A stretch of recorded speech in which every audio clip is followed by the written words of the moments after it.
This is The Modern Leader Way. The podcast for corporate career women who want to feel good on their way to the top. I'm Emma Clayton, and I'll be sharing with you tangible advice to help you stop sacrificing your soul in the name of success and experience more balance, confidence and fulfillment both in and out of work. Hello and welcome back. Today we're looking at the foundation number 2 for the identity of the modern leader, which is that she leads herself. And this is going slightly beyond leading by example. But let's just look at that for a moment, because that's also part of it. I believe that I have learnt the most about who I want to be as a leader from those people that I've come into contact with who in my mind have not been the best leaders. And I don't know about you, maybe you can resonate with this. I have been very fortunate actually through my 20-year career in corporate to have some very good leaders, some very good mentors and people that I look up to and have admittedly in the past modelled myself on. And I've also had one or two, very few, terrible leaders in my opinion. And it may well have been circumstantial at the time. I can remember one in particular where we were a really solid team for a good 4 years, and then our leader left and was replaced by someone external, someone who didn't have the same people skills as their predecessor had, and was way more technical, way more opinionated about how it should be done differently, and was not prepared to listen. And some of those traits are things that I have taken forward with me and have shaped who I've become as a leader. Because I don't ever want people to ever feel like I felt in that situation. So I do think when we look at our role models, if you like, we can see those that are leading by example and those examples of where we do not want to be leading like they do. And I think that's okay to learn from them. So going a step further, there are the leaders who walk the talk and practice what they preach. And then there are the leaders that don't. And maybe someone springs to mind when you think of this. It might be that you can pick up on something really subliminal, real subtle, but ultimately there is this incongruence in what the person is saying and how they're showing up, or what the person is doing and who they're being behind the scenes, behind closed doors. So let's look at a couple of other examples that are maybe a bit closer to home. But maybe you're that mother that forces their kids to eat their vegetables on their plate when you've just cleared your plate and haven't eaten all your own vegetables.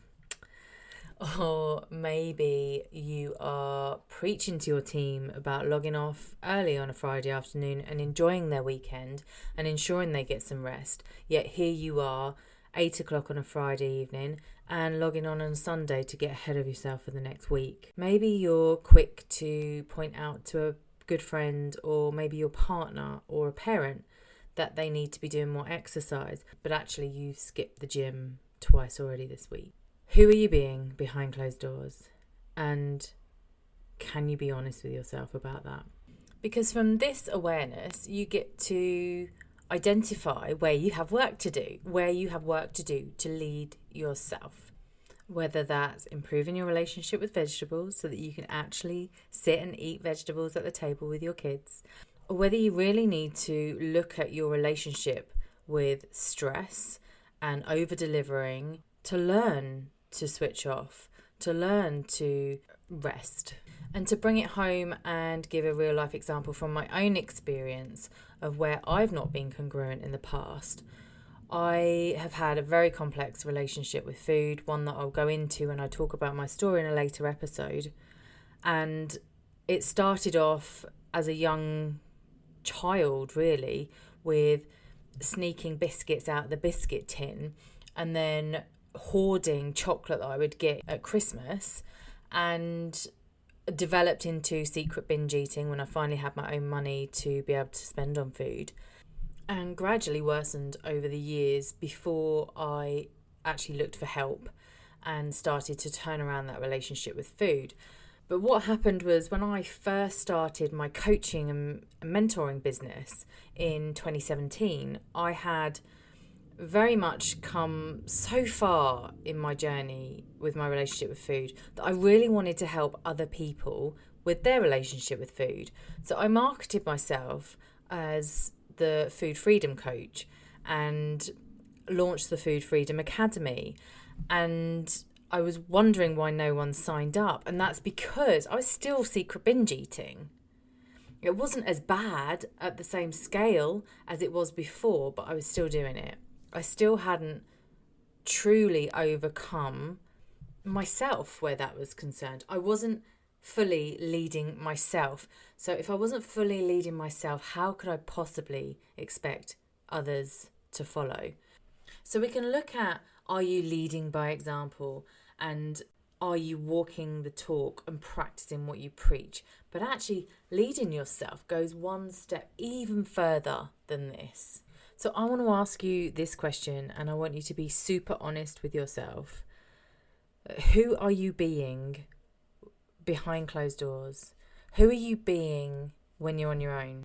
I encourage you to ponder on those questions, and like I say, be super honest with yourself. And maybe you can pinpoint what's going on for you straight away, and maybe you can say, no, I'm completely congruent. Like, what you see is what you get, whether you're at home with me on the sofa watching Netflix at the weekend, or you're sat around the boardroom table with me in a meeting.